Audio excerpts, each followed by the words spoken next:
ونستغفره ونؤمن به ونتوكل عليه ونعوذ بالله من شرور أنفسنا ومن سيئات أعمالنا من يهده الله فلا مضل له ومن يضلله فلا هادي له ونشهد أن لا إله إلا الله وحده لا شريك له ونشهد أن سيدنا وسندنا ونبينا وحبيبنا وحبيب ربنا وطبيبنا ومولانا محمدا عبده ورسوله أما بعد فأعوذ بالله من الشيطان الرجيم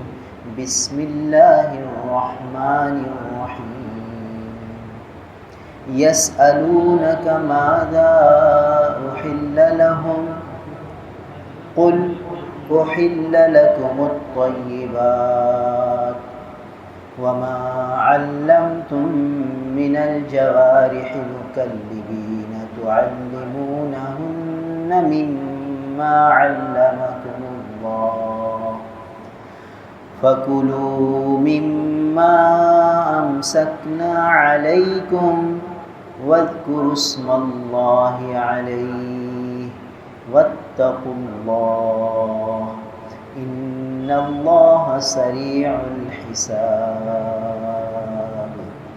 صدق الله مولانا العظيم۔ میرے محترم بزرگ اور عزیز بھائی، یہ سورہ مائدہ چل رہی ہے اور یہ اس کی آیت نمبر 4 ہے۔ اس آیت مبارکہ میں ایک اہم ترین مضمون بیان ہو رہا ہے۔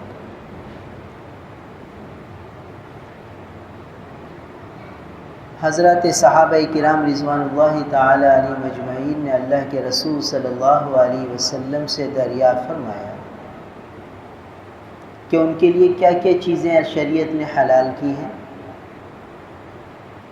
ذرا ہمیں بتا دیجیے، چونکہ اس سے پہلے تفصیل آئی تھی کہ حرمت علیکم وعلیکم المیتۃ والدم ولحم الخنزیر، کہ مردار حرام کر دیا گیا، خون حرام کر دیا گیا، خنزیر کا گوشت حرام کر دیا گیا۔ اب پوچھا جا رہا ہے کہ اللہ کے رسول پھر حلال کیا ہے؟ یہ ساری چیزیں حرام ہیں تو اب حلال کیا ہے؟ تو حکم آ رہا ہے، قل، اے نبی آپ ان سے فرما دیجئے، احل لکم الطیبات، تمہارے لیے پاکیزہ چیزیں حلال کر دی گئی، پاکیزہ چیزیں، طیبات تمہارے لیے حلال کی گئی۔ تو ایک ہوتی ہیں طیبات، ایک ہوتی ہیں خبائث۔ احل لکم الطیبات وحرم علیکم الخبائث، ایک جگہ فرمایا کہ تمہارے لیے خبائث کو حرام کر دیا گیا اور طیبات کو حلال کر دیا گیا۔ طیبات پاکیزہ چیزوں کو کہتے ہیں اور خبائث ان چیزوں کو کہتے ہیں جس سے طبیعت سلیمہ گھن کھائے، نفرت کرے، اور طیبات ان چیزوں کو کہتے ہیں جس کی طرف فطرت سلیمہ راغب ہو، مائل ہو۔ اب دیکھیے، بکرے کا گوشت ہے، گائے کا گوشت ہے، اس کی طرف طبیعت مائل ہوتی ہے، فطرت سلیمہ چاہتی ہے کہ ہم یہ چیز کھائیں۔ کتے کا گوشت، بلی کا گوشت، طبیعت سلیمہ کو اس سے تنفر ہے کہ بھئی ہم نے تمہارے لیے مچھلی فرائی کی ہے، تو آدمی کہے گا بھئی اللہ آپ کو جزائے خیر دے، آپ نے بڑا اکرام کیا۔ اگر بھئی آپ کی دعوت ہے، آپ ہمارے پاس آؤ، آپ کو ہم چوہے فرائی کر کے کھلائیں گے، آدمی ناراض ہوگا کہ یہ کیا تم کر رہے ہو بھائی؟ یعنی طبیعت کراہت کرتی ہے چوہے کے کھانے سے، کے تذکرے سے، اور مچھلی کے کھانے کی طرف تب مائل ہوتی ہے طبیعت۔ تو اللہ تعالیٰ نے فطرت بنائی ہے اس انسان کی، پھر بعض فطرتیں تو سلیم ہیں، صحیح سلامت ہیں، جیسے اللہ نے بنائی ویسی ہیں، جیسے انبیاء علیہ السلام کی طبیعت مبارکہ، ان کی طباع جو ہے وہ حلال کی طرف ہی راغب ہوتا ہے، پاکیزہ چیزوں کی طرف راغب ہوتا ہے۔ اور بعض انسان کیا کرتے ہیں کہ وہ اپنی طبیعت کو مسخ کر لیتے ہیں، خراب کر لیتے ہیں، پھر ان کی طبیعت گندی چیزوں کی طرف بھی مائل ہوتی ہے۔ چائنا کے لوگ چوہے بھی کھا جاتے ہیں، سانپ بچھو بھی کھا جاتے ہیں، ان کی طبیعت میں چونکہ سلامتی نہ رہی تو وہ گندی اور خبیث چیزوں کی طرف بھی مائل ہو جاتے ہیں۔ مگر جو فطرت سلیمہ ہوگی، صحیح فطرت ہوگی، وہ ان چیزوں سے گھن کھائے گی، نفرت کرے گی، مائل نہیں ہوگی۔ تو فرما دیا کہ تمہارے لیے پاکیزہ چیزیں حلال کر دی گئی۔ تو جتنی چیزیں شریعت نے حلال کی ہیں وہ پاکیزہ ہیں۔ اور عجیب ہے شریعت کا اصول، دیکھو ماحول کا اثر انسان پر پڑتا ہے۔ ماحول کا اثر کیا مطلب؟ شرابیوں کے ساتھ آدمی رہے گا، شرابی بن جائے گا، ایک نہ ایک دن شراب پینے لگے گا۔ بھئی کیوں؟ کہ جتنے اس کے ساتھی ہیں، محلے والے ہیں، دوست احباب ہیں، سبھی شراب پیتے ہیں، تو کچھ عرصے بعد یہ شراب کا عادی یہ بھی بن جائے گا۔ کیوں؟ ماحول نے اس کو متاثر کیا۔ حالانکہ شرابی نہیں تھا، مگر چونکہ ایسے محلے میں چلا گیا جہاں سبھی شراب پیتے۔ ایک آدمی جوا نہیں کھیلتا، اگر ایسے محلے میں رہنے لگا جہاں سب جوا کھیلتے، کچھ عرصے تو محفوظ رہے گا، پھر آہستہ آہستہ یہ بھی جوئے والا بن جائے گا، ورنہ وہاں سے بھاگے گا کہ نہیں بھئی یہاں تو میری طبیعت ہی نہیں لگتی۔ تو دیکھو ماحول کا اثر انسان قبول کرتا ہے۔ تو جب ماحول کا اثر قبول کرتا ہے اور ایک آدمی دینداروں کے ساتھ رہتا ہے تو دیندار بن جاتا ہے، نمازی، اس کے سارے دوست نمازی ہیں، یہ نماز نہیں پڑھتا، کچھ عرصے بعد یہ بھی نمازی بن جاتا ہے۔ ارے بھائی کیوں؟ کہ ماحول کا اثر اس پر آیا کہ اس نے جب نیک لوگوں سے دوستی لگائی، نیک لوگوں کے ماحول میں رہا تو وہ ماحول اس پر اثر انداز ہوا اور یہ بھی نیک بن گیا۔ اب ایک آدمی ہے، اس کی داڑھی بھی نہیں ہے، نمازی بھی نہیں ہے، شراب بھی پیتا ہے، تبلیغ والوں کے ساتھ چلا گیا، 4 مہینے لگا لیے، زندگی بدلی، ماحول کا اثر اس پر آیا۔ اب یہ گھر میں بھی تبدیلی لانا چاہتا ہے اور پورا گھر صحیح ہو جاتا ہے، اور پھر یہ گھر میں بچوں کو دین کی طرف مائل کرتا ہے، حافظ بناتا ہے، قاری بناتا ہے، عالم بناتا ہے۔ کیوں تبدیلی آئی؟ ماحول کے بدلنے سے آئی۔ اور یہی تبلیغ والا جب دوسرے ماحول میں چلا گیا پھر متاثر ہو گیا۔ تو انسان کی طبیعت اللہ تعالیٰ نے ایسی بنائی ہے کہ جو ماحول سے اثر قبول کرتی اور ماحول کے اس پر اثرات ہوتے ہیں۔ جب ماحول کے اثرات اس کی طبیعت پر پڑتے ہیں تو جو چیز یہ کھائے گا اور وہ چیز جو اس کے جسم کا جز بنے گی وہ کتنا اثر انداز ہوگی اس کی طبیعت پر۔ جو باہر کی چیز ہے، ماحول ارد گرد، وہ اس کی طبیعت پر اثر انداز ہو رہا ہے، تو جو چیز اس کے اندر جائے گی اور اس کی طبیعت، اس کے جسم کا جز بنے گی، وہ کتنا اثر انداز ہوگی؟ اور زیادہ اثر انداز ہوگی۔ تو اب دیکھیے اللہ تعالیٰ نے خنزیر کو حرام کر دیا، شراب کو حرام کر دیا۔ کیوں؟ کہ اللہ تعالیٰ نے اس انسان کو بنایا ہے تو اللہ تعالیٰ کو معلوم ہے کہ یہ چیزیں جب اس کے جسم کا جز بنیں گی تو اس میں سے سلامتی طبیعت ختم ہو جائے گی، اس کی فطرت مسخ ہو جائے گی، پھر یہ گندگی کی طرف مائل ہوگا، خبائث کی طرف مائل ہوگا۔ لہٰذا دیکھ لیجیے یورپ کے معاشرے کو، جب یہ لوگ خنزیر کھانے لگے، شراب پینے لگے، تو ان کا سارا نظام زندگی بدل کے رہ گیا۔ اب ان کا کوئی معاشرت نہیں ہے، ان کے یہاں کوئی بھائی بہن، دادا دادی، نانا نانی، کوئی معاشرتی نظام نہیں ہے، کوئی معاملات کے نظام ان کا صحیح نہیں ہے، معاشرت کا نظام صحیح نہیں ہے، سارا نظام تلپٹ ہو کے رہ گیا، ایک حیوانی زندگی بن گئی، حیوانیت آ گئی۔ حتیٰ کہ ایسے علاقے بن گئے کہ جہاں وہ لوگ برہنہ جاتے ہیں، سارے کپڑے اتار کے جاتے ہیں، وہاں کپڑے پہن کر جانے کی اجازت ہی نہیں ہے، اور اس کلب کا ممبر بننے کے لیے پیسے جمع کراؤ، اور پیسے جمع کرا کے یہ شرط ہے کہ اس کلب کے ممبر بنو گے تو کپڑے اتار کر آنے، چاہے مرد ہو چاہے عورت۔ یہ حیوانیت کے اثرات کیسے آئے؟ کیوں ان کی طبیعت میں یہ حیوانیت آ گئی کہ جب انہوں نے یہ حرام چیزیں استعمال کی تو فطرت سلیمہ مسخ ہو گئی اور خبائث ان پر حاوی ہو گئی، اور لہٰذا یہ بالکل انسانیت سے ہٹ کر حیوانیت پر اتر آئے۔ تو ان کی زندگی درندوں والی ہے، نہ حلال کی تمیز، نہ حرام کی، نہ جائز کی، نہ ناجائز کی، نہ کوئی رشتوں کی پہچان، نہ کچھ اور، بس یہ کہ بیچارے اپنی زندگی حیوانوں کی طرح گزارتے، جو چیز مل گئی کھا لی، چاہے حلال ہے چاہے حرام ہے، جس سے چاہا غلط کام کر لیا، جو چاہے اپنی شہوت پوری کر لی، نہ حلال کو دیکھا نہ حرام کو دیکھا۔ تو اب ان کی زندگی کیا ہے؟ حیوانیت کی طرح۔ تو کیوں حیوانیت کی طرف گئی؟ کہ انہوں نے اپنے اندر وہ چیزیں لی جو اس جسم کے لیے مناسب نہیں۔ تو جب حرام چیزیں، خبیث چیزیں ان کے جسم کا جز بنی تو ان کی طبیعتیں خبائث کی طرف مائل ہو گئی، حرام چیزوں کی طرف مائل ہو گئی، گندی چیزوں کی طرف مائل ہو گئی۔ تو اللہ تعالیٰ نے چونکہ یہ اسلام کو دین فطرت بنایا ہے، فطرت سلیمہ کے عین مطابق ہے، لہٰذا پاکیزہ چیزوں کو تو حلال قرار دے دیا، اور جو خبیث چیزیں تھیں جو انسان کی فطرت سلیمہ کو مسخ کرنے والی تھیں ان سے منع کر دیا کہ نہیں بھائی تم درندے کا گوشت نہیں کھا سکتے، شیر کا گوشت نہیں کھا سکتے، کتے کا گوشت نہیں کھا سکتے۔ بھائی کیوں؟ شیر میں تو بہادری ہوتی ہے، دلیری ہوتی ہے، شجاعت ہوتی ہے، تو بھائی شیر کے کھانے سے شجاعت پیدا ہوگی، دلیری پیدا ہوگی، بہادری پیدا ہوگی۔ کہا کہ شجاعت، بہادری، دلیری یہ صفات ہیں، یہ خوبیاں ہیں، مگر اس کے ساتھ شعر میں ایک بات ہے، وہ درندگی کی بات ہے، اور وہ یہ ہے کہ وہ اپنے مفاد کی خاطر دوسرے کی جان لے لے، اپنے فائدے کی خاطر۔ اس کو یہ غرض نہیں کہ اس بکری کے بچے ہیں، ایک بکری اپنے بچوں کو چھوڑ کر آئی ہے، وہ اس کی جان لے گا اور اپنی پیاس بجھائے گا۔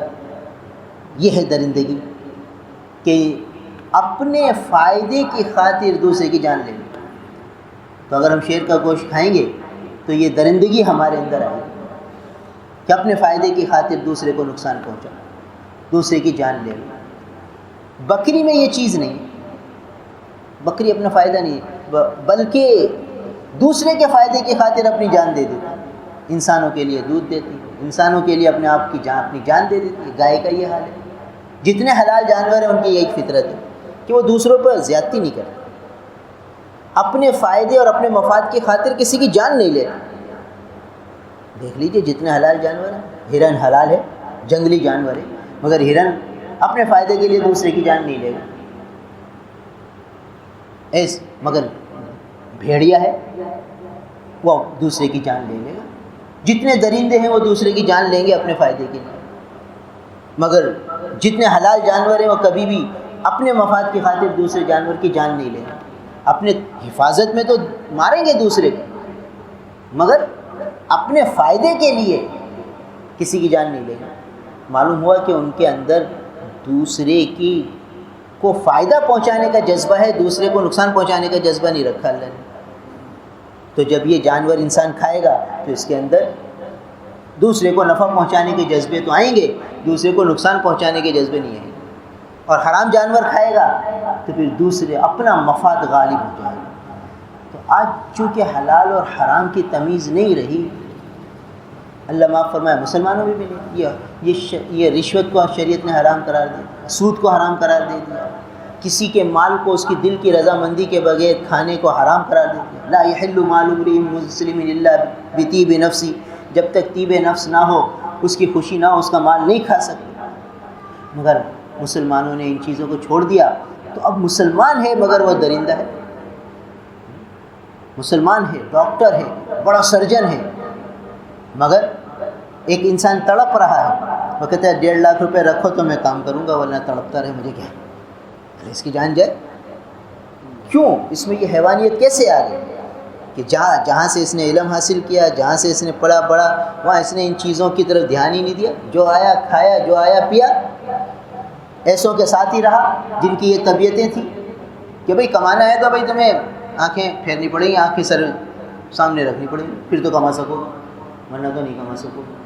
تو اب دیکھ لیجئے، تڑپتا ہے انسان کو کہہ دیں گے بھائی ٹھیک ہے 1.5 لاکھ روپے جمع کرو گے، بھائی ہمارے پاس نہیں ہے، بھائی نہیں ہے تو بھائی معذرت ہے، کیا کریں اس کے علاوہ کہ کر سکتے ہیں بھائی، اس کی مہارت ہے، میں اپنی مہارت کے پیسے نہیں لیتا، اس کی جان جا رہی ہے، بھئی یہ پیسے یہ خرچے ہوں گے، میری مہارت کی فیس 1.5 لاکھ میں 50,000 تھی، میں چھوڑتا ہوں، آپ سامان کا انتظام کرو، میں کر دیتا ہوں۔ بہت کم وہ ڈاکٹر ہوں گے جو حرام سے بچتے ہوں گے، تعلیم کے زمانے سے لے کر آخر تک جو حرام سے بچتے ہوں گے ان کے جذبے ہوں گے خیر خواہی کے، اور جو حرام سے نہیں بچتے ہوں گے ان میں درندگی ہوگی۔ درندہ اسی کو تو کہتے ہیں کہ اپنے مفاد کی خاطر دوسرے کو مار دے، بھلے دوسرے کی جان چلی جائے، اس کو یہ پرواہ نہیں ہوگی کہ یہ عورت تڑپ رہی ہے، اس کے چھوٹے بچے ہوں گے، وہ کیا کریں گے، تو مجھے اس کی پرواہ نہیں ہے، بھئی یہ مرد ہے، یہ گھر کا کفیل ہے، یہ مر جائے گا، گھر کا سارا نظام بکھر جائے گا، بھائی اس کی میں جان بچا دوں، اس کو اس سے غرض نہیں، پیسے رکھو کام کروں گا، پیسے نہیں ہے تو کام نہیں ہے۔ تو یہ حیوانیت کیوں آئی، یہ درندگی کیوں آئی؟ کہ حلال حرام کی تمیز ہے۔ تو شریعت کے جتنے احکام ہیں ان میں غور کرو تو معلوم ہوگا کہ جہاں حلال کو اختیار کیا گیا، حلال کا حکم دیا گیا، تو وہ انسان کے نفع کے لیے ہی دیا گیا۔ تو جو انسان، جو مسلمان حلال حرام کی تمیز رکھتا ہے تو پھر اس میں انسانیت ہوتی ہے، اور جو حرام کی تمیز نہیں رکھتا، حلال حرام کی تمیز نہیں ہوتی، پھر وہ حیوانیت پر اتر آتا ہے۔ جو راشی افسران ہیں ان کو دیکھ لیجئے، آدمی کا جائز کام ہوگا، ان کے اختیار میں ہے، اور اس کو نقصان ہو رہا ہے، صرف اس کا دستخط کر لیں کہ اتنے پیسے رکھو تو دستخط کروں گا، ورنہ چلے جاؤ۔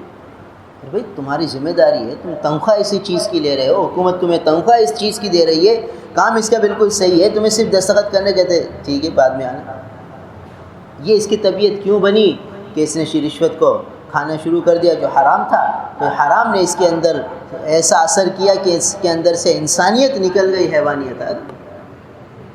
تو شریعت نے جو حکم دیے ہیں وہ انسان کے نفع کے لیے دیے، لہٰذا جب صحابہ کرام رضوان اللہ تعالی علیہم اجمعین نے شریعت کی ان احکامات اور تعلیمات پر عمل کیا تو جو دوسروں کی جان لینے والے تھے جان دینے والے بنے، خود پیاسے تھے دوسروں کو پانی پلاتے، خود بھوکے تھے دوسروں کے گھروں میں دیتے تھے کھانے کے، ایک سری 7 گھروں میں چکر لگاتے، ہر ایک یہ چاہتا تھا کہ بھئی دوسرے کو فائدہ ہو جائے، دوسرے کو فائدہ ہو جائے۔ یہ کیوں؟ یہ رسول اللہ صلی اللہ علیہ وسلم کی تعلیمات تھی اور یہ قرآن کے احکامات تھے۔ جب اس پر عمل پیرا ہوئے تو معاشرے میں خیر آ گئی، امن آ گیا، ہر ایک دوسرے کے فائدے کے لیے سوچنے لگ گئے۔ اور جب ان احکامات سے روگردانی کی جائے گی اور حرام کو اختیار کیا جائے گا، خبائث کو اختیار کیا جائے گا، تو پھر کیا ہوگا کہ ہر ایک اپنے فائدے کو دیکھے گا۔ جب ہر ایک اپنے مفاد کو دیکھے گا تو پھر کیا ہوگا؟ انجام یہ ہوگا کہ بد امنی ہوگی۔ اب دیکھ لیجیے معاشرے میں بد امنی پھیلی ہوئی، اس لیے کہ ہر ایک حلال حرام کی تمیزیں ختم ہو گئی۔ تو یہاں حکم دیا جا رہا ہے کہ تمہارے لیے پاکیزہ چیزیں حلال کی گئی ہیں۔ معلوم ہوا کہ جو پاکیزہ چیزیں ہیں جس کی طرف انسان کی طبیعت سلیمہ راغب ہوتی ہے وہ تو حلال ہیں، اور جو اس کے مقابل میں خبائث ہیں وہ حرام ہیں۔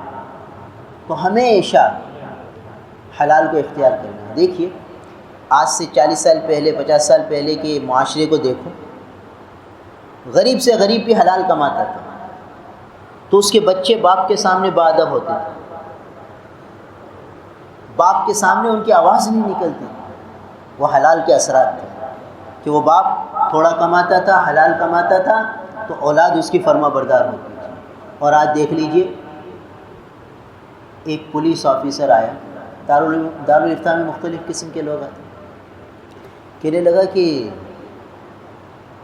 میں آپ کو دیندار بن گیا تھا، کہا جب میں راشی تھا اور رشوت لیتا تھا تو میں چاہتا تھا کہ میں جب گھر جاؤں تو بچے مجھے چمٹ جائیں اور میں بچوں کو کھلاؤں، اور مجھے اس میں مزہ آتا تھا، مگر میں گھر میں گھستا تھا تو کوئی بچہ بھی میرے پاس نہیں آتا تھا، پھر میں انہیں زبردستی پکڑتا تھا، پھر میں انہیں آئس کریم کھلاتا تھا، تو جتنی دیر آئس کریم ہے، جتنی دیر وہ چیزیں کھانے کی ہیں اس وقت تک تو میرے پاس رہتے تھے، ادھر وہ چیز ختم ہوئی بھاگ گئے، پھر میں پکڑتا تھا آتے ہی نہیں تھا۔ تو مجھے بڑی اذیت ہوتی تھی کہ میرے بچے ہیں اور میں دوسرے کو بچوں کو دیکھتا تھا وہ باپ سے چمٹے ہوئے ہوتے تھے اور باپ سے کھیلتے تھے، اور میرے بچے میرے سے کھیلتے ہی نہیں۔ ہر وقت جب میں چاہتا کہ میرے قریب آئیں بھاگ جاتے، جیسے میں گھر میں داخل ہوتا ادھر ادھر ہو جاتے، میرے پاس ہی نہیں آتے۔ تو میں سوچتا تھا کہ کیا وجہ ہے۔ پھر تبلیغ والوں کے ہتھے چڑھا، کچھ وقت تبلیغ میں لگا، دین کی طرف مائل ہوا، حرام کو چھوڑا، حلال کو اختیار کیا۔ کہ اب میرے پاس آئس کریم کھلانے کے پیسے نہیں ہوتے تھے، کہ تنخواہ اتنی ہوتی ہے کہ مشکل سے گھر کا خرچہ چل پڑے۔ پہلے تو جیب بھر کے آتے تھے، جو چاہتا تھا کھلاتا تھا بچوں کو۔ اب میں 1 روپے کی بسکٹ بچوں کو دیتا تھا، بچے چپک جاتے تھے، اور میں چاہتا تھا کہ دور ہوں تو دور ہی نہیں ہوتے تھے، چپکے رہتے تھے۔ جب میں گھر میں آتا مجھے چپک جاتے اور کھیلتے ہو میرے ساتھ۔ تو میں سوچتا تھا یا اللہ یہ کیسے تبدیلی آ گئی؟ یہ حلال کی برکت تھی اور وہ حرام کی نحوست تھی۔ تو علماء نے لکھا ہے اور تجربہ اور مشاہدہ ہے کہ جو والدین اولاد کو حلال طیب روزی کھلاتے ہیں پھر ان کی اولاد والدین کی فرما بردار ہوتی ہے، آنکھوں کی ٹھنڈک کا سامان ہوتی ہے۔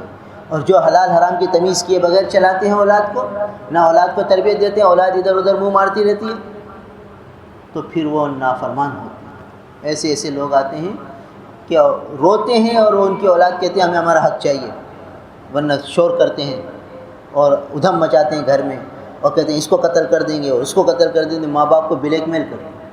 ارے بھائی یہ باپ کو بیٹا بلیک میل کیوں کر رہا ہے؟ معلوم ہوتا ہے کہ گڑبڑ ہے کھانے پلانے میں۔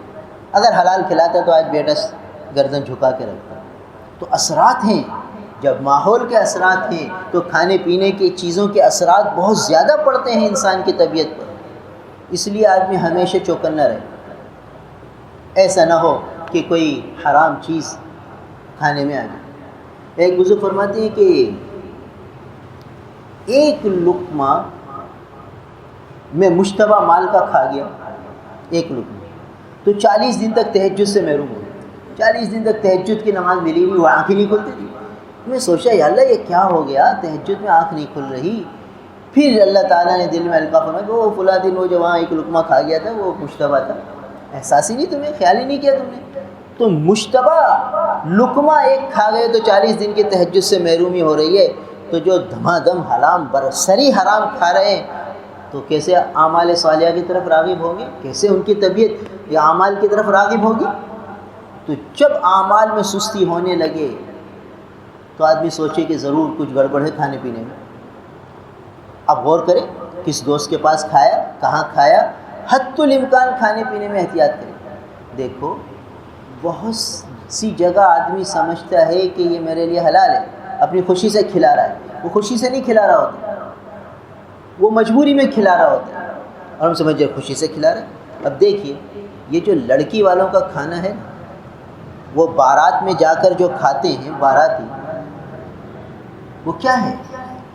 لڑکی والوں نے لڑکے والوں کو کہا بھئی 50 آدمی آ جاؤ، تو 50 کیا 100 تو ہمارے گھر گھر کے ہیں، اور 50 کے قریب ہمارے دوست احباب ہیں قریبی، 150 آئیں گے ہم۔ اب یہ جو 150 کا لشکر جا رہا ہے اور بظاہر تو وہ خوشی سے کھلا رہا ہے، مگر یہ خوشی معتبر نہیں ہے، یہ حرام کھا کے آ رہا ہے۔ کیوں دل کی خوشی تو ہے نہیں، آپ کے بس دل کی خوشی سے تو کھلا رہا ہے۔ کہتے ہیں اللہ کے حبیب فرماتے ہیں لا یحل مال امرئ الا بطیب نفس، مسلمان کا مال حلال نہیں ہے مگر اس کی دل کی خوشی سے۔ اس کی دل کی خوشی تو ہے نہیں، وہ کہہ رہے سب کو کھلا رہا ہے، سب سے محبت سے مل رہا ہے، خوش ہو رہا ہے کہ آپ اچھا ہوا آپ لوگ آ گئے، یہ اوپر کی باتیں ہیں، تو مصنوعی باتیں ہیں۔ تو بیٹی کی وجہ سے سب کچھ کر رہا ہے بیچارہ، ورنہ حقیقت میں تو اس نے 50 آدمی کی دعوت دی تھی۔ تو اب یہ جو کھانا کھا کے آ گئے یہ کیا ہے؟ ایسے ہی میت ہو گئی، بچے نابالغ ہیں، چھوٹے چھوٹے بچے ہیں، اب اس کی تدفین کر کے آئے اور لوگوں نے اسی کے پیسوں سے دیگ منگا لی۔ اب یہ جو کھانا کھایا جا رہا ہے یہ نابالغ بچوں کا حق مارا جا رہا ہے، یتیم کا مال کھا کے آ رہے ہیں، اپنے پیٹ میں آگ بھر کے آ رہے ہیں، وغیرہ۔ یہ تو رواج ہے بھائی، یہ تو یہ نہیں کھائیں گے تو یہ ناراض ہو جائے گا، اس کو دل شکنی ہوگی، بھائی اس کی دل جوئی کے لیے کھا لو، بھائی دل جوئی کے لیے آگ کھا لو. اگر وہ آگ کے انگارے تمہیں پیش کرے کہ بھائی آگ کے انگارے کھاؤ تو اس کی دل جوئی کرو گے؟ وہی نہیں کرے گا. بھائی یہ تو اور اس سے غصے ہو جائیں گے کہ تو میری تو آگ کے انگارے کھلاتا ہے، یہ کوئی کھلانے کی چیز ہے. اس سے ناراض ہوں گے، اس کی بات نہیں مانیں گے. اور یہ جو بریانی کے دیگ میں سے کھا گئے یہ بھی انگارہ ہے، یہ انگارہ نظر نہیں آتا. اگر شریعت کا چشمہ لگا کے دیکھو تو انگارہ ہوگا، کیونکہ انما یاکلون فی بطونہم نارا، جو یتیم کا مال کھا جاتے ہیں وہ اپنے پیٹ میں انگارے بھر رہے ہیں، آگ بھر رہے ہیں. تو اب اس قسم کی بے احتیاطیاں ہمارے معاشرے میں بہت رائج ہیں اور دینداروں میں رائج ہیں. اور وہ سمجھ رہے ہیں ہم تو حلال کھا رہے ہیں، ہم تو حلال کما رہے ہیں. غور کریں تو کتنی جگہ یہ مشتبہ ہوگا. اسی لیے اعمال کی توفیق نہیں ہوتی، اعمال صالحہ سے محرومی ہوتی، نیک اعمال کی طرف رغبت ہوتی نہیں. کیوں نہیں ہوتی؟ آدمی غور کرے تو پتہ چلے گا کہ یہ کھانے پینے میں بد احتیاطی ہو رہی ہے، بے احتیاطی ہو رہی ہے، جس کی وجہ سے اعمال صالحہ کی طرف دل مائل نہیں ہو رہا، رغبت نہیں ہو رہی. ایک بزرگ فرمانے لگے کہ ایک جگہ میں چلا گیا، مشتبہ مال کھا گیا، تو کئی دن تک میری کیفیت یہ تھی کہ بس میں زنا کر لوں. میں سوچنے لگا یا اللہ، اس بڑھاپے میں یہ کیفیت اور یہ جذبہ کہاں سے آ گیا؟ جوانی میں کبھی یہ تصور نہیں آیا تھا، اور اب یہ ہو رہا ہے کہ بھئی یہ کام کر لوں، بس کر لوں، موقع ملے اور کر لوں. تو میں نے سوچا کہ یا اللہ یہ کیا معاملہ ہے. پھر بات پتہ چلی کہ فلاں دن وہاں دوست کے پاس چلا گیا تھا، وہ کس کا مال کھا گیا تھا، اس کا مال تو مشتبہ تھا. پھر توبہ کی، اللہ سے معافی مانگی اور کچھ صدقہ خیرات کیا. پھر کہیں جا کے یہ کیفیت ظاہر ہوئی، ورنہ بس گناہ کی طرف رغبت ہی رغبت. دیکھیے یہ حرام کی نحوست ہے کہ حرام جب آدمی کھائے گا تو پھر گناہوں کی طرف طبیعتوں کا میلان ہوگا. بہت سی جگہ چندے کے کھانے کھلا دیے جاتے ہیں، مارکیٹوں میں زبردستی چندہ کیا، اب وہ کہ بھئی یہ حلیم بھی دے کے لگا دی، اب یہ سب کو کھلا رہے ہیں، سب کھا رہے ہیں. بھائی یہ تو چندے کا مال ہے، کس نے خوشی سے دیا ہے، کس نے ناخوشی سے دیا ہے، کس سے جبرن لیا ہے. وہ مارکیٹ کے جو ہے وہ صدر نے نوٹیفیکیشن جاری کر دیا کہ سب دکاندار 2,000 روپے جمع کریں، نیاز ہوگی اور 40 دے کے پکیں گے اور 10 دے کے پکیں گی. اب دے رہے ہیں سب دکاندار، کون خوشی سے دے رہا ہے، کون خوشی سے نہیں دے رہا. اب یہ جو مال کھائے گا، یہ مال اس کو اعمال صالحہ سے بھی روکے گا اور گناہوں کی طرف بھی مائل کرے گا کہ اندر جا رہا ہے. جب ماحول کے اثرات، جو باہر کی چیزیں وہ انسان کی طبیعت پر اثر انداز ہوتے ہیں، تو جو چیز اندر جا کے جزو بدن بنے گی وہ کہاں سے کہاں لے جائے گی انسان. اس لیے آدمی کو بڑا محتاط رہنا ہے. جو چیز آ رہی ہے کھانے کے لیے، خصوصاً بچے کو ترغیب دی جائے کہ بیٹا یہ ذرا دیکھ کے لے کہ بھئی اس میں جذبہ کیا ہے دینے والے، کیوں دے رہا ہے، کیوں کھلا رہا ہے، اس کی کوئی غرض فاسد تو نہیں ہے، وہ کوئی ہم سے نفع تو لینا نہیں چاہتا. کیا ہمیں مال کھلا کر کوئی نفع لے گا تو یہ رشوت کی صورت بنے گی. ایک بزرگ کے پاس ایک صاحب گئے، اور وہ ہدیہ پیش کیا، ہدیہ پیش کر دیا تو انہوں نے لے لیا. پھر کہا حضرت دعا فرما دیجیے. تو کہا بھئی یہ ہدیہ واپس لے لو، دعا ہم مفت میں کرتے ہیں. کہا حضرت میں نے تو ہدیہ دیا ہے. کہا یہ اجرت تو دی ہے تم نے، یہ دعا کی اجرت ہے کہ اب تم نے مجھے ہدیہ دے دیا تو اب تو میں دعا کروں گا. اب میں تمہیں جھڑک نہیں سکوں گا، ڈانٹ ڈپٹ نہیں کر سکوں گا، بھگا بھی نہیں سکوں گا کہ میں نے لے لیا. نہیں لوں گا، اب دعا کروں گا، اللہ کے لیے کروں گا. ورنہ تو میں مروت کی وجہ سے دعا کروں گا کہ بھائی تو دعا تو کرنی ہے اس کے لیے، جو کہہ رہا ہے مانو اس کی، کیونکہ یہ اس نے پیٹی دی ہے مٹھائی کی، اس نے ہدیہ دیا مجھے، شوپر دیا ہے پھلوں کا، ماننی ہے اس کی بات. تو معلوم ہوا کہ اس نے جو ہدیہ دیا تھا ایک غرض کے ساتھ دیا تھا. تو ہدیہ تو بے غرض ہوتا ہے. اور یہاں کہہ رہا ہے حضرت دعا کرو. معلوم ہوا کہ تم نے، اب اگر تم ہدیہ نہیں دیتے تو پھر دعا کی درخواست کیسے کرتے. اب معلوم ہوا کہ وہ دعا اصل اس کا غرض دعا تھی، مگر لحاظ مروت میں وہ یہ بھی لایا تھا کہ یار یہ اچھا نہیں لگتا کہ خالی دعا کی درخواست کروں اور خالی ہاتھ جاؤں، تو پہلے یہ دے دوں تو اکرام بھی ہو جائے گا. حضرت یہ تو میں آپ کے اکرام کے لیے لایا، اکرام کے لیے تو مجبوری میں لایا، اس سے پہلے تو کبھی اکرام کیا نہیں، آج کر رہا ہے اکرام. اور اس کے بعد دعا کی درخواست کر رہا ہے کہ فلاں تکلیف ہے، فلاں بیماری ہے، فلاں مصیبت ہے، اس کے لیے دعا کر دو. تو معلوم ہوا کہ وہ ایک قسم کا ایک رشوت ہے کہ بھئی یہ رشوت لے لو پھر دعا کرو. تو اتنی ہمارے اکابر نے احتیاط کی ہے. ایک بزرگ کے پاس جانا ہوا تو ان کو ہدیہ پیش کیا کہ چائے کی پتی اور کچھ شہد. تو فرمانے لگے بھائی بات یہ ہے کہ پہلی ملاقات میں کسی سے ہدیہ نہیں لیتا. ملتان کے شیخ خیر المدارس کے شیخ الحدیث تھے. تو ہم بھائی میں پہلی ملاقات آپ کی مجھ سے پہلی ملاقات ہے, آپ کیوں آئے ہیں؟ حضرت آپ کی زیارت کے لیے. آپ کی زیارت کے لیے آئے ہیں کہ اللہ والوں کی زیارت کرنا یہ سعادت کی بات ہے. تو ہم ملتان سے نکل رہے تھے تو ہم نے سوچا کہ آپ کی زیارت ہو جائے, تو اس لیے ہم آئے تھے. اور یہ دل چاہا کہ آپ کو تھوڑا ہدیہ بھی دے دیں, جب زیارت بھی ہو گئی ہدیہ بھی دے دیں. ہم ابھی میرا اصول یہ ہے کہ میں پہلی ملاقات میں ہدیہ نہیں لیتا. اچھا تو حضرت ہماری چاہت ہے. تو اچھا ٹھیک ہے آپ کی تو چاہت ہے مگر میرا اصول یہ ہے. تو ہم نے کہا حضرت آپ ہمارے دادا استاد ہیں. کیسے؟ ان کا آپ کے ایک شاگرد ہیں, ان سے ہم نے پڑھا ہے. تب ہم آپ کے پوتے ہوئے علمی اعتبار سے روحانی اعتبار سے آپ قبول فرما لیں اس نسبت سے. تو ہم نے کہا ہاں یہ نسبت ایک تعلق نکل آیا, اب میں آپ کا ہدیہ قبول کرتا ہوں. تعلق نکل آیا. اب بھلے پہلی ملاقات ہے, ایک روحانی نسبت ہے, ایک علمی نسبت ہے. علمی نسبت سے آپ ہمارے پوتے ہیں, ہم آپ کے دادا ہیں, تو چلو ٹھیک ہے پوتے کا ہدیہ قبول. مگر ہدیہ قبول فرما لیا جو کہ تھا 100-150 کا. پھر اپنے شاگرد سے فرمایا ارے بھائی وہ ہماری وہ کتاب ہے نا حدیث کی جو شرح ہم نے بخاری شریف کی لکھی ہے وہ لے کر آؤ. وہ تھی 400-500 کی, وہ ہدیہ دی کہ بھئی آپ قبول فرمائیں ہماری طرف سے, دادا کی طرف سے قبول فرمائیں. 150-200 کا مال لے کر اس سے زیادہ دیا. یہ ہوتے ہیں اللہ والے جو دینے کا جذبہ رکھتے ہیں, لینے کا نہیں رکھتے. کہ بھئی اگر یہ اول تو منع کرتے ہیں کہ نہیں چاہیے, پتہ نہیں کس غرض سے دے رہا ہے, کس جذبے سے دے رہا ہے, اس کا جذبہ صحیح ہے غلط ہے. اب دیکھا کہ جذبہ صحیح ہے تو پھر قبول فرمایا تاکہ دل جوئی ہو, دل شکنی نہ ہو. مگر خود بھی ہدیہ دے دیا کہ بھئی حضور نے فرمایا کہ ہدیہ دو, ہدیہ لو, اس سے محبت بڑھتی ہے. اب دونوں طرف سے ہدیہ ہو گیا, حضور کی سنت پر عمل ہو گیا. تو طریقہ یہی ہے کہ یہ دیکھنا ہے کہ کون دل کی خوشی سے دے رہا ہے اور کون لحاظ مروت میں دے رہا ہے. اب عمرہ کر کے آئے, حج کر کے آئے, اب بھائی ہدیے تقسیم کرنے اور دینے ہدیے. اب بھلے گنجائشیں نہیں ہیں, بھائی یہ بھی دینا ہے وہ بھی دینا ہے, فلاں کو یہ دینا ہے فلاں کو یہ دینا ہے. ارے بھائی کوئی لازم ہے, کوئی ضروری ہے؟ اب یہ جو دیا جا رہا ہے یہ لحاظ مروت مجبوری ہے, کیونکہ نہیں دیں گے تو پریشانی ہوتی ہے. طبیعت پر گراں گزر رہی ہے کہ یار یہ کیا سوچے گا, فلاں کیا سوچے گا, فلاں کیا سوچے گا. اب دے رہا ہے خود اپنی وسعت میں تھا ایک کھجور دینا اور یہ بڑھا کر زیادہ دے رہا ہے. مجبوری ہے کہ یار ایک کھجور سے اچھا نہیں لگے گا اور یہ صحیح بات نہیں ہے.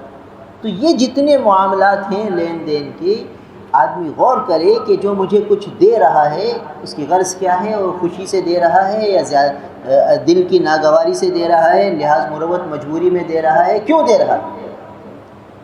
تو یہ ساری چیزیں جب ہم احتیاط شروع کریں گے تو پھر ہماری تبدیلی میں, ہماری زندگی میں تبدیلی آئے گی. اعمال صالحہ کی رغبت ہوگی, اعمال صالحہ کی طرف میلان ہوگا, مسجدوں میں رہنے کا جی کرے گا. ابھی ہمارا دل مسجد میں رہنے کو نہیں کرتا.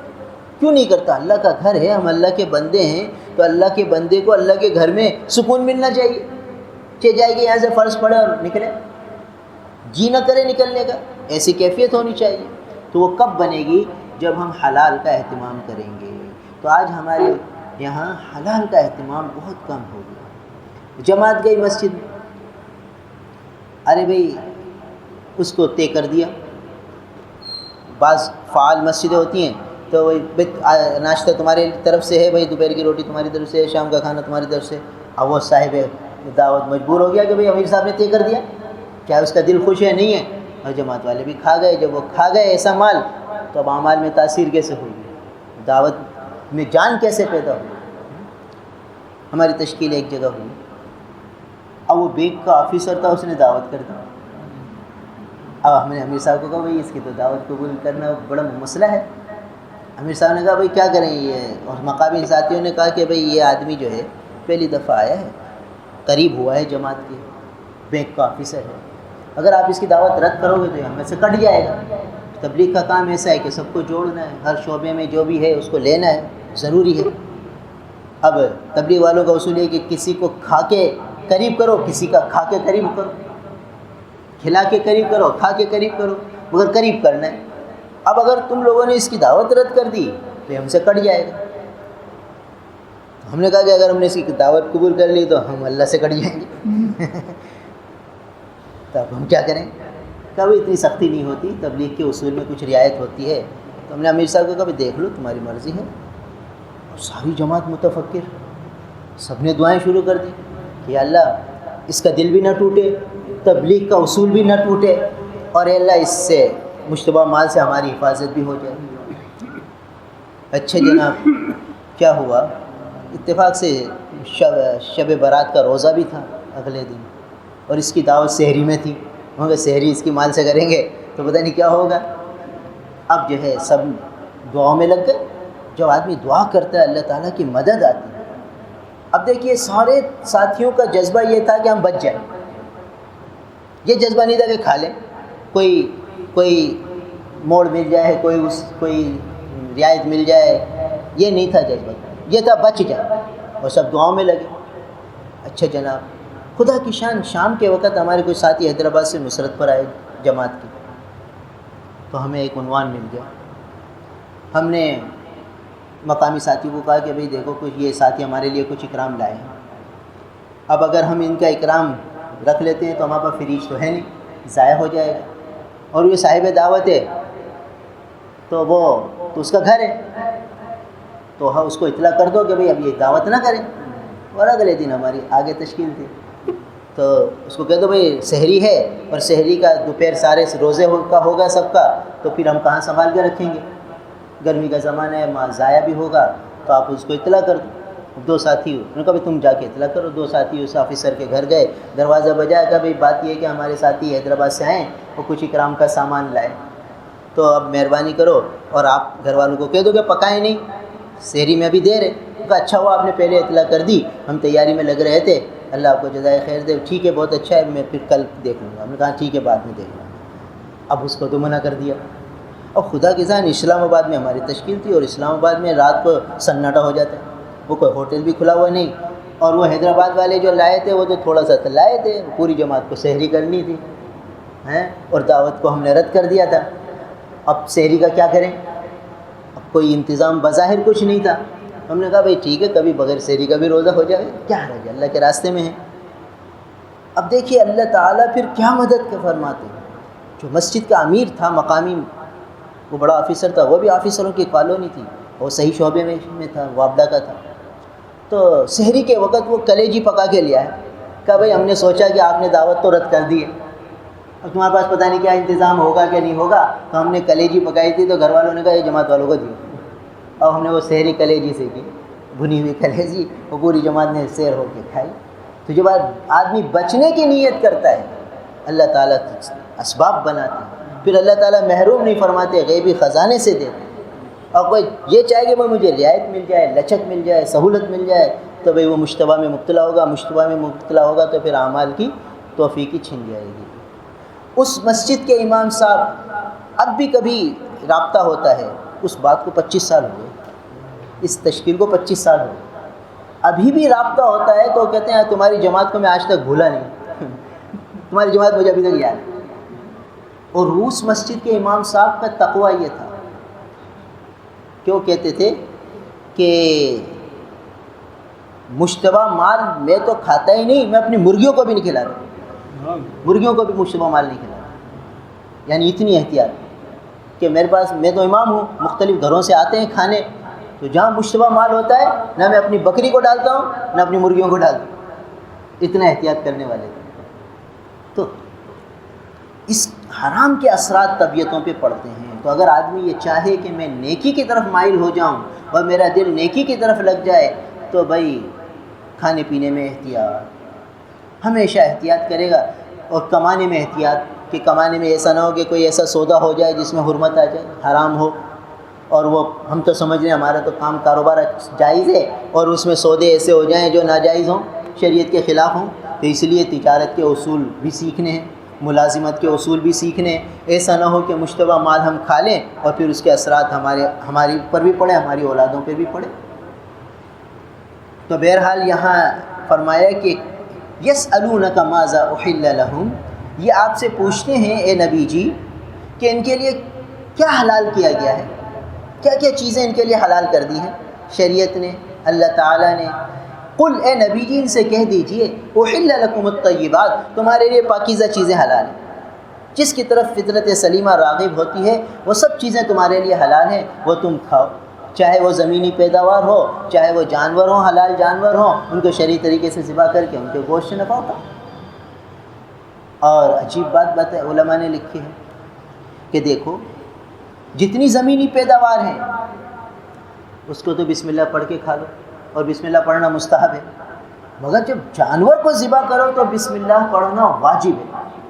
اب بسم اللہ نہیں پڑھی تو جانور حرام ہو جائے گا، تو یوں کیوں کہ جانور پر چھری چلاتے ہوئے بسم اللہ پڑھنا واجب، اور نہیں پڑھو گے تو جانور ہی حرام ہو جائے گا، مردار ہو جائے گا۔ اور جتنی باقی چیزیں ہیں جو زمینی پیداوار ہیں وہ کھاؤ تو صرف بسم اللہ پڑھو، بسم اللہ مستحب، بسم اللہ پڑھنا مستحب۔ تو فرمایا بات یہ ہے کہ انسان کی بھی جان ہے، انسان اشرف المخلوقات ہے، اور جانور کی بھی جان ہے، تو جان ہونے میں دونوں برابر ہیں، اس کے اندر بھی روح ہے، اس کے اندر بھی روح ہے، تو روح چاہے جانور کی ہو چاہے انسان کی ہو، روح ہونے میں دونوں برابر ہیں، جان ہونے میں دونوں برابر ہیں۔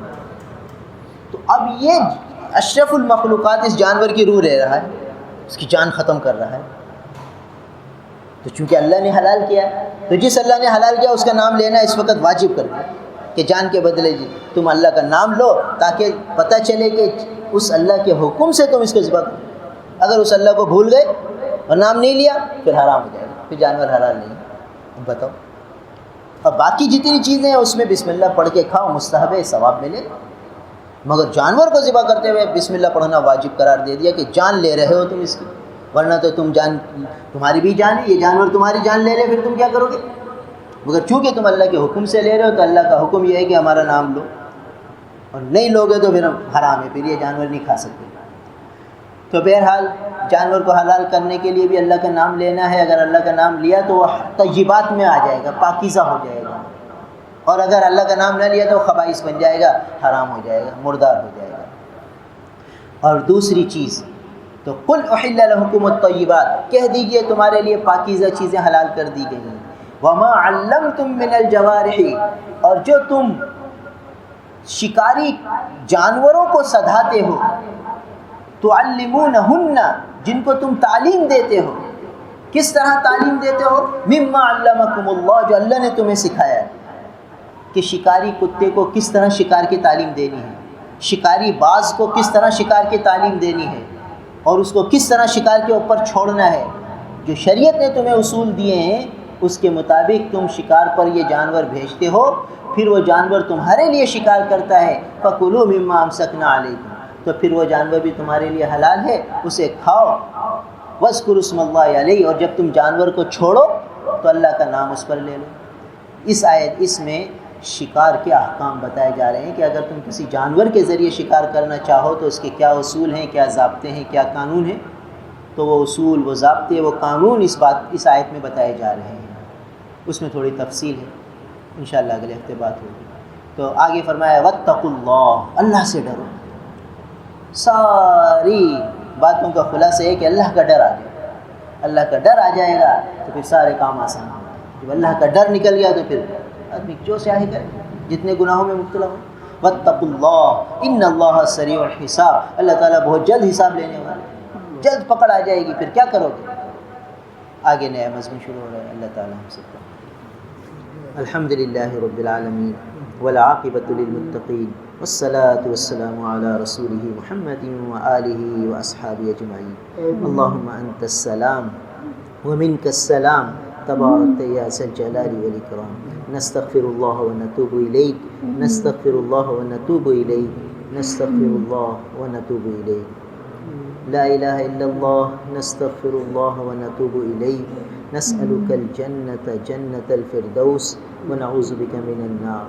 اللہم انا نسألک العافیہ ونسألک دوام العافیہ ونسألک تمام العافیہ ونسألک الشکر علی العافیہ۔ اللہم اجعلنا لک ذکارا لک شکارا لک رہابا لک مطواعا لک مطیعا الیک مخبتا إليك أواها منيبا اللهم اكفنا بحلالك عن حرامك وأغننا بفضلك عمن سواك اللهم اكفنا بحلالك عن حرامك وأغننا بفضلك عمن سواك اللهم اكفنا بحلالك عن حرامك وأغننا بفضلك عمن سواك اللهم استر بسترك الجميل اللهم استر بسترك الجميل اللهم آت محمدا الوسيلة والفضيلة وابعثه مقاما محمودا الذي وعدته اللهم آت محمدا الوسيلة والفضيلة وابعثه مقاما محمودا الذي وعدته رب ارحمهما كما ربياني صغيرا رب ارحمهما كما ربياني صغيرا ربنا هب لنا من أزواجنا وذرياتنا قرة أعين واجعلنا للمتقين إماما رب اجعلني مقيم الصلاة ومن ذريتي ربنا وتقبل دعاء ربنا اغفر لي ولوالدي وللمؤمنين يوم يقوم الحساب وصلى الله تعالى على خير خلقه محمد وآله وأصحابه